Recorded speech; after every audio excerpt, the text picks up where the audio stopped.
Құрметті оқырман, менің каналыма қош келдіңіз.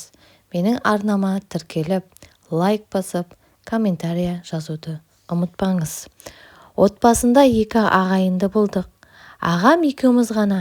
Анам қазақ тілі мен әдебиеті пәнінің мұғалімі, ал әкем тіс дәрігер еді.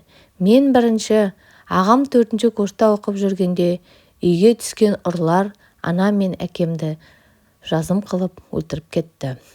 Содан езіліп жүріп еңсектіктедік. Ата-анасыз өмір сүру әне оңайға соққан жоқ. Қайта сол кезде ағамның жүріп жүрген қызы Жайна бізге көп көмек беріп, қамқорлық танытты. Ана орнына ана болды десек те болады. Барлық керек дүниелерімізді түгендеп, кірлерімізді жуып, тамағымызды істеп беріп отырды. Кейін ағам екеуі шаңырақ көтеріп, некелерін қиды. Екеуі әп-әдемі тұрып жатты. Бір ұл, артынан бір қыз босанды жеңгем. Жас отбасы ретінде Алматыдан үйде алды. Бұл кезде мен де жеңгемнің таныстыруымен жақын сіңілісін ұнатып үйлендім. Бақытты күндер енді ол бір. Бір күні ағам өндіріс орнынан үйге қайтпай қалды. Мәңгілікке.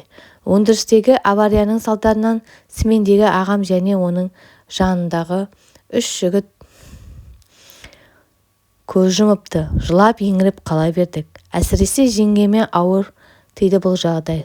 Біз қиналғанда бізді тастап кетпей, қамқорлық көрсетіп еді. Енді мынандай жағдай өз басына түскенде мен де олай жалғыз қалдыра алмадым. Ағамнан қалған 2 балаға да, жеңгеме де өзім қамқор болам. Тапқан ақшамды 2 үйге бірдей бөліп беріп отырам деп келіншегіме айттым. Ол да Жайна әпкесін ерекше жақсы көреді. Бірден келісті. Ағамның жылын бердік. Артынша қатарынан 3 жыл шегін бердік. Бірде келіншегім әмеңгілік туралы әңгіме қозғай бастады. Мен таңырқап қалдым. Жеңгемді қалай әйел қылам, қалайша оны құшағыма басам, ұғар емеспін. Келіншегім бір айға жоқ осы әңгімені айтумен болды. Ұққаным, ер адам қаншалықты әйел құшағын аңсап қалап тұрса, әйел де еркек те құшағын жылуын соншалықты аңсайды екен. Ағам қайтқалы, ол да 5-ші жылға аяқ басты. Жайна жеңгем қатты қиналып жүрген. Сонымен ұяла Жайна жеңгемнің отырып әңгімелестім. Әрине ағамның балаларының басқа біреудің босағасында жәутеңдеп жүргенін қаламаймын. Әйел деген шаңырақтың ұйытқысы, ер адамның тірегі дегені рас екен. Апалы сіңілі Жайна мен Гүлжан қазір өте татты.